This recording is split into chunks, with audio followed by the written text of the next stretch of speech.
نحمدہ و نصلی علی رسولہ الکریم اما بعد فاعوذ باللہ من الشیطان الرجیم بسم اللہ الرحمن الرحیم۔ امید کرتا ہوں کہ مجھے دیکھنے والے ویورز خیریت سے ہوں گے۔ اللہ تعالیٰ آپ لوگوں کا حامی و مددگار ہو۔ کہا جاتا ہے کہ جب کوئی چیز مفت میں ملتی ہے تو اس کی قدر نہیں رہتی۔ شاید یہ بالکل صحیح ہے، کیونکہ آج ہم دیکھ لیں کہ ہمیں جو کلمہ ملی ہیں وہ کلمہ ہمیں اپنی ماں کے پیٹ میں ملی ہیں، اپنی ماں کی گود میں تھے اور ہمیں کلمہ مل گئی ہیں۔ اس لیے شاید ہم لوگ کلمہ کی جو ہے نا وہ قدر صحیح طریقے سے نہیں کر پا رہے۔ قدر کی تھی تو ان لوگوں نے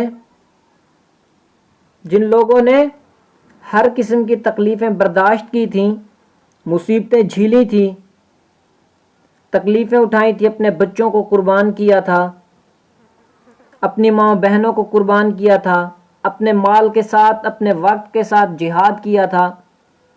انہیں پتہ تھا دین کی اہمیت کا کہ دین کیا ہے، لیکن آج بڑے افسوس کے ساتھ کہنا پڑ رہا ہے کہ آج صرف اور صرف ایک چیز باقی ہے، اور وہ ہے فرقہ واریت۔ آگ ہی آگ، آگ ہی آگ، تم اچھے میں گندا، وہ اچھا وہ گندا۔ ویڈیو بنانے کا مقصد صرف یہ تھا کہ کس طرح حضور پاک علیہ الصلاۃ والسلام کے پیارے صحابہ جو تھے، اسلام لانے کے بعد طرح طرح کی انہیں تکلیفوں کا سامنا کرنا پڑا، کون کون سی تکلیفیں، کون کون سی مصیبتیں اٹھائیں انہوں نے، کون کون سی مصیبتیں جھیلی انہوں نے، لیکن ثابت قدم رہے، ثابت قدم رہے۔ آج ہم مسلمان کو کافر کہہ رہے ہیں، اور وہ کافروں کو بھی دین کی تلقین کرتے تھے، دین کی تبلیغ کرتے تھے کہ وہ مسلمان ہو جائیں۔ تو فرینڈز، ابھی چلتے ہیں حضرت خباب بن الارت، جو حضور پاک علیہ الصلاۃ والسلام کے پیارے صحابہ میں سے ایک صحابی ہیں، اور شروع ہی میں جو ہے نا وہ مسلمان ہو گئے تھے، 5-6 صحابیوں میں سے جو ہے نا وہ مسلمان ہو گئے تھے، اور اسلام لانے کے بعد انہیں کون کون سی تکلیفیں دی گئی تھیں وہ میں آپ لوگوں کو ابھی بتاتا ہوں۔ کہ لوہے کی زرہ جو ہے نا، لوہے کی زرہ پہنا کر انہیں دھوپ میں ڈال دیا جاتا تھا، جس سے گرمی اور تپش کی وجہ سے جسم سے پسینے ہی پسینے بہتے رہتے تھے۔ اکثر اوقات بالکل سیدھا گرم ریت پر لٹا دیا جاتا تھا، جس کی وجہ سے کمر کا گوشت گل کے گر گیا تھا۔ یہ ایک عورت کے غلام تھے، اس کو خبر پہنچی کہ حضور اقدس صلی اللہ علیہ وآلہ وسلم سے ملتے ہیں، تو اس کی سزا میں لوہے کو گرم کر کے ان کے سر کو اس سے داغ دیتی تھیں۔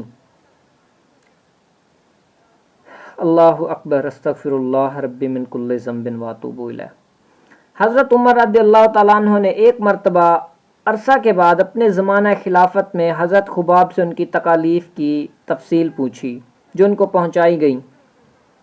انہوں نے عرض کیا کہ میری کمر دیکھیں۔ جب حضرت عمر رضی اللہ تعالیٰ عنہ نے ان کی کمر دیکھی تو اس کے بعد فرمایا کہ ایسی کمر میں نے کبھی کسی کی نہیں دیکھی۔ انہوں نے عرض کیا کہ مجھے آگ کے انگاروں پر ڈال کے گھسیٹا جاتا تھا، میری کمر کی چربی اور خون سے وہ آگ ٹھنڈی ہوتی تھی۔ ان حالات کے باوجود جب اسلام کو ترقی ہوئی اور فتوحات کا دروازہ کھلا تو اس پر رویا کرتے کہ خدا نہ خواستہ ہماری تکالیف کا بدلہ کہیں دنیا میں ہی تو نہیں مل رہا۔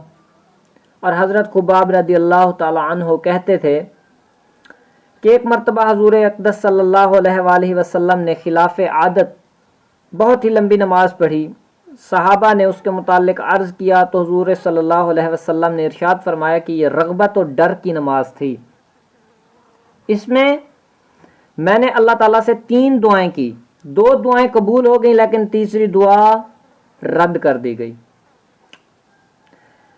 کون کون سی ہیں وہ دعائیں؟ پہلی دعا یہ تھی کہ یا اللہ میری ساری امت کہاک سے ہلاک نہ ہو جائے، وہ دعا قبول ہو گئی۔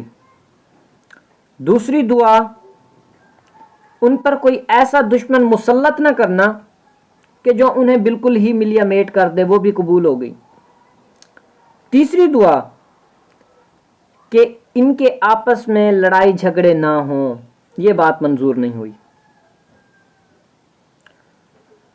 تو بھائیوں، دوستوں اور بزرگوں، آج ہم اپنا حال دیکھ لیں. یہ ہماری زبان ہے، اس زبان کے نیچے یہ ہمارا گریبان ہے. اگر ہم یہاں جھانک لیں تو ہمیں پتہ چل جائے. یہ تھے وہ صحابہ جنہوں نے تکالیفیں برداشت کی لیکن پھر بھی ثابت قدم رہے اور اسلام سے واپس نہیں ہٹے. اور آج ہم اپنا حال دیکھ لیں. اللہ تعالیٰ سے دعا گو ہیں کہ اللہ تعالیٰ ہمیں دین کے راستے پہ چلنے کی توفیق عطا فرمائے، فرقہ واریت سے محفوظ فرمائے اور آپس میں پیار محبت اور امن سے رہنے کی توفیق عطا فرمائے. وآخر دعوانا وان الحمد للہ رب العالمین.